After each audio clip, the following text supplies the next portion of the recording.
कभी भी जीवन में फूलों की तरह मत जीना। जिस दिन खिलोगे उस दिन मुरझा के झड़ जाओगे। जीना ही है तो पत्थरों की तरह जीना। जिस दिन तराशे जाओगे खुदा बन जाओगे। नमस्कार, मैं हूँ योगिता सोनी और आप देख रहे हैं डेजर्ट स्टॉर्म न्यूज़ का कार्यक्रम कहीं अनकहीं। आइए हमारे आज की गेस्ट से मिलते हैं, राजलक्ष्मी धानवी जी से। नमस्ते योगिता जी। बहुत बहुत स्वागत है आपका राजलक्ष्मी जी। सबसे पहले तो मैं तारीफ करना चाहूंगी आपकी पंक्तियों की कि बहुत ही गंभीर बात आपने कही कि किस प्रकार इंसान का जीवन जो है वो संघर्षों से भरा हुआ है जी। मुझे नहीं लगता कि कोई भी सफल व्यक्ति की कहानी अगर आप जियोगे, सुनोगे या उससे कुछ प्रश्न करोगे तो वो आपको ये जवाब देगा कि मेरा सफर बहुत आसान रहा। बिल्कुल बिल्कुल। तो बिल्कुल है कि पत्थरों की तरह ही अगर जिया जाएगा, संघर्षों का सामना अगर करोगे तभी वो सफलता। ठोकर तो लगेगी पर जिस दिन तराशे जाओगे उस दिन जरूर उसका कुछ ना कुछ अच्छा वजूद मिलेगा। आपके बस इन पंक्तियों के समकक्ष ही मैं कहना चाहती हूँ कि कोशिश करने वालों की कभी हार नहीं होती। और इसका जो अंतिम पैरा है कि असफलता एक चुनौती है, इसे स्वीकार करो। क्या कमी रह गई देखो और सुधार करो। जब तक न सफल हो नींद चैन को त्यागो तुम। संघर्ष का मैदान छोड़कर मत भागो तुम। बिना कुछ किए ही किसी की जय जयकार नहीं होती। कोशिश करने वालों की कभी हार नहीं होती। बहुत बहुत बढ़िया, बहुत ही अच्छी आपने कविता की पंक्तियां सुनाई है। चलो इससे रिलेटेड ही मेरा सवाल है आपका कि संघर्ष हमारे समाज में नारी के लिए ही संघर्ष रहता है, चाहे आप एक उसे लड़की की तरह देख लीजिए या एक औरत की तरह। बिल्कुल सही कहा आपने। और हमने और आपने कई जगह ये पढ़ा भी है, सुना भी है कि नारी को ही सहनशीलता की, संघर्ष की और ये मूर्ति कहा जाता है। और मेरे ख्याल से पुरुषों का भी अस्तित्व इस मामले में कम नहीं है, लेकिन फिर भी ये जो विशेषण है ये उनके लिए प्रयोग नहीं किए जाते। तो शायद यही एक कारण है कि नारी के लिए संघर्ष, इसीलिए क्योंकि आज की दुनिया की अगर हम बात करें तो आप किसी भी क्षेत्र में ले लीजिए, चाहे शिक्षा का क्षेत्र हो, चिकित्सा का क्षेत्र हो, चाहे हम चांद पे पहुंचने की बात करें, अभी चंद्रयान 2 जो गया उसमें कितनी हमारी महिलाएं थी जो वैज्ञानिक थी और उनको देख के हमको अंदर से एक, हम ना उन्हें जानते हैं ना पहचानते हैं, लेकिन फिर भी अंदर से हमको एक अजीब प्रकार का उत्साह और ऊर्जा पैदा होती है। बिल्कुल। जैसे अभी चंद्रयान 3 की आपने बात की, जैसे हमें यही रहता है ना कि वैज्ञानिक कौन होंगे तो हमारे दिमाग में स्ट्रक्चर पुरुषों को लेके बनता है, औरतों को लेके बहुत कम बनता है। जैसलमेर के अगर हम परिप्रेक्ष्य में देखें तो यहाँ पे आप लड़कियों की शिक्षा की स्थिति किस तरह से दिखती है? जहाँ तक मैं देखती हूँ कि पिछले 20 सालों से मैं इस क्षेत्र से, शिक्षा के क्षेत्र से, अध्यापन क्षेत्र से जुड़ी हुई हूँ और मुझे नहीं लगता कि कहीं पर भी ऐसी मानसिकता यहाँ है कि लड़कियों को नहीं पढ़ाना है या बालिका शिक्षा को लेके कुछ भ्रांतियां हैं। ऐसी बात नहीं है। आजकल चाहे कोई भी समाज हो तो वो अपने लड़कियों को पढ़ाने के लिए और आगे की सोच ही रख रहे हैं, क्योंकि आजकल आप देख रहे हैं कि डिजिटल युग है, सारे लोग मोबाइल से और इससे जुड़े हुए हैं, तो वो भी उससे भी एक प्रकार की जागरूकता ही पैदा हुई है।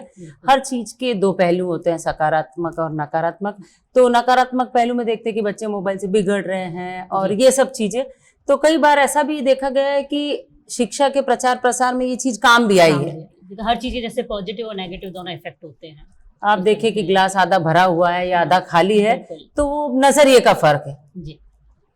जैसे अब आपने कहा कि भैया नारी वो स्थिति इतनी बुरी नहीं है, तो अगर थोड़ा सा हम दूर नजर करें, गांव तक जाएं या उन इलाकों में जाएं जहां माएँ खुद भी उतनी एजुकेटेड नहीं है या परिवार में वो माहौल नहीं है, तो वहां पे तो आप कहेंगे ना कि कहीं ना कहीं अभी भी उस स्तर पर नहीं पहुंची है बालिका की शिक्षा। अगर हम बहुत ही आप ढाणियों की बात करना चाहें तो वहां तक भी सरकार ने तो अपनी पूरी कोशिश से और वहां पर भी विद्यालय की स्थापना की है बराबर। जहाँ प्राथमिक विद्यालय की जरूरत है वहाँ प्राथमिक विद्यालय है, जहाँ माध्यमिक की माध्यमिक। लेकिन एक जागरूकता तो इंसान को खुद को भी उत्पन्न करनी होगी।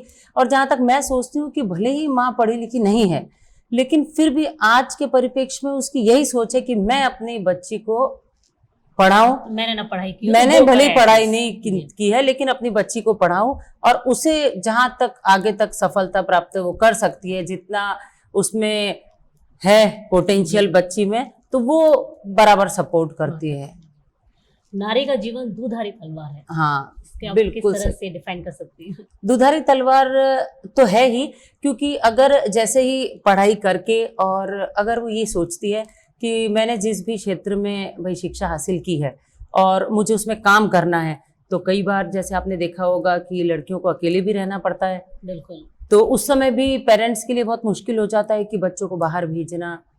एक विश्वास की भी बात होती है, बहुत छोटा शब्द है लेकिन बहुत बिल्कुल, गंभीर बहुत अर्थ रखता है बिल्कुल। कि अगर आप किसी पर बहुत ज्यादा ध्यान देना चाहोगे और उसको गलत करना है तो कर लेगा, और विश्वास अगर कर लिया और ध्यान नहीं भी दिया गया तो मुझे नहीं लगता कि कोई गलत बात है। तो कहीं ना कहीं हमको सोच का दायरा बढ़ाना पड़ेगा, बच्चों पर विश्वास करना पड़ेगा। और जो पहले अगर ये आप बात होती हमारी तो अलग बात होती कि भाई एक सोच तक सीमित थे, लेकिन अब कोरोना के बाद में जैसे और ऑनलाइन कोर्सेज के प्रति जागरूकता हो गई है, तो घर बैठे भी कई ऐसे कोर्सेज हैं जो बच्चे पढ़ रहे हैं, लड़कियां शिक्षा हासिल कर रही है, अलग अलग जो कोचिंग सेंटर्स के सब्सक्रिप्शन लेकर और पढ़ रही हैं और बाकायदा सफलता भी पा रही हैं। जी बिल्कुल। अब जैसे मोबाइल के यूज़ को आप जैसे काफ़ी तवज्जो दे रही हैं हाँ, की हाँ। वजह, तो कहीं नहीं लगता कि मोबाइल का इस्तेमाल हमारे जो ज्ञान के दायरे को एक सीमित कर देता है? एक सामने टीचर से साक्षात हमें वो ज्ञान लेना और एक मोबाइल पे लेना, और कई बार एक प्रॉब्लम होती है ना, स्क्रॉल करते करते कई ऐसी बार गलत दूसरी चीजें चीजें आ भी जाती जो है। हमारा डिस्ट्रैक्ट कर लेती है हमें। ये आपकी बिल्कुल सही बात है, लेकिन मैंने जैसे कि अभी थोड़ी देर पहले कहा था कि सकारात्मकता और नकारात्मकता की बात है कि अगर माना कि कोई बच्ची है वो आरएस की तैयारी कर रही है, अब उसके लिए पॉसिबल नहीं है कि वो जाकर और जयपुर तैयारी करे, क्या पता आर्थिक स्थिति का भी हो सकता है, क्योंकि यहाँ से जैसलमेर से बाहर जाकर चाहे आप जोधपुर जाएं जयपुर जाएं, आपको नहीं तो भी अच्छी खासी रकम लगेगी। बिल्कुल बिल्कुल 15-20 हजार रुपए एक बच्चे को लगेगा, तब उसका रहना खाना पीना सब होगा, और कोचिंग के जो चार्जेस है वो वो अलग तो है, अलग ठीक ही है। अब यहाँ पर अब जब हम अपने आप को खड़ा पाते हैं तब हम देखते हैं कि उस इतने खर्चे से और ये तो उसके लिए बच्चे को खुद को तैयार होना पड़ेगा, और तैयार होते भी हैं। मैंने ये बात नहीं कही कि विद्यालयी शिक्षा, ये हाई कोर्सेज के लिए, विद्यालय शिक्षा के लिए तो आपकी बात बिल्कुल सही है कि जब टीचर सामने खड़ा रहता है, पढ़ाता है, बोर्ड पे लिखता है, बच्चा अपने साथ में सारे उम्र वाले हम उम्र के बच्चों के साथ बैठता है, तो बहुत कुछ और दूसरी चीजें भी, व्यवहारिक ज्ञान भी सीखता है।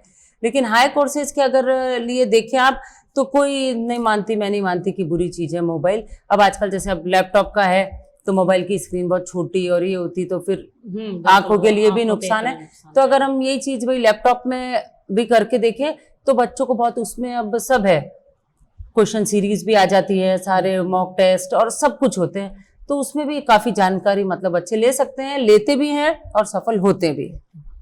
जैसे भी आपने मुझे बताया था कि आपको 20 साल हो गए हैं शिक्षा के क्षेत्र में, बिल्कुल। आप प्राइवेट स्कूल में हैं, तो कभी गवर्नमेंट में जाने का कोशिश किया या नहीं, एक दो बार परीक्षा दी गवर्नमेंट में जाने की, क्यों नहीं, और कौन नहीं चाहता आज के युग में कि भाई सरकारी नौकरी एक अपने आप में एक उसका ठप्पा ही बहुत है सरकारी नौकरी का, क्यों नहीं।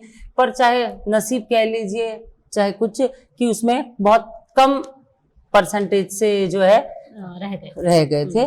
तो फिर उसके बाद में अब जिस पोजीशन पे मैं हूँ, जिस विद्यालय में मैं नौकरी करती हूँ, तो मैं अब संतोषी जीवन हो गया है जी। जैसे गवर्नमेंट अगर प्राइवेट जॉब की बात चली है, हाँ। तो एक बच्चे को शिक्षा कहाँ बेहतर मिल सकती है, सरकारी स्कूल में या प्राइवेट? देखिए कि सरकारी स्कूल का अपना एक दायरा है, कहीं पर भी हम सरकारी स्कूल के शिक्षकों को गलत नहीं ठहरा सकते, क्योंकि वे खुद परीक्षा देकर और उस मुकाम तक पहुंचे हुए होते हैं, तो अपने हिसाब से वो बराबर शिक्षा का प्रचार प्रसार, बच्चों को पढ़ाना बहुत अच्छे तरीके से करते हैं।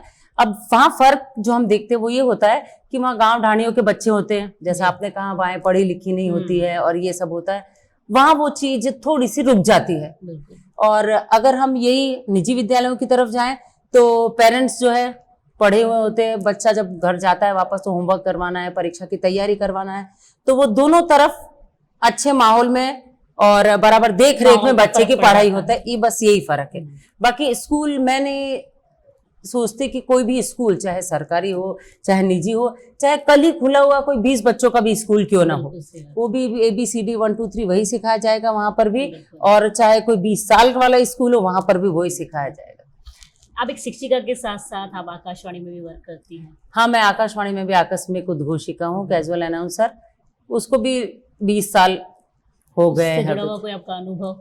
जिससे आपको उससे कहीं ना जुड़ा कहीं हुआ शिक्षाप्रद लगा हो या मुझे इसीलिए शाहरुख खान का ओम शांति ओम फिल्म का एक डायलॉग जो है वो बहुत पसंद आता है कि यदि किसी चीज को पूरी शिद्दत से चाहो तो पूरी कायनात आपको उससे मिलाने में लग जाती है। बिल्कुल और मुझे बचपन से ही रेडियो का बहुत शौक था। जी मेरे पिताजी को रेडियो का शौक था तो उसके चलते मुझे भी लग गया। तो जब भी काम करते वक्त, और जैसा कि है पहले ज्यादा इतना टीवी वगैरह का रेस वक्त इतना साधन सुविधा नहीं थी, बिल्कुल तो मनोरंजन का साधन था रेडियो। तो मैं जब भी कुछ काम करती या कुछ तो रेडियो चला के रख दी थी। और मेरी बड़ी इच्छा थी कि मैं भी बोलूं इसमें।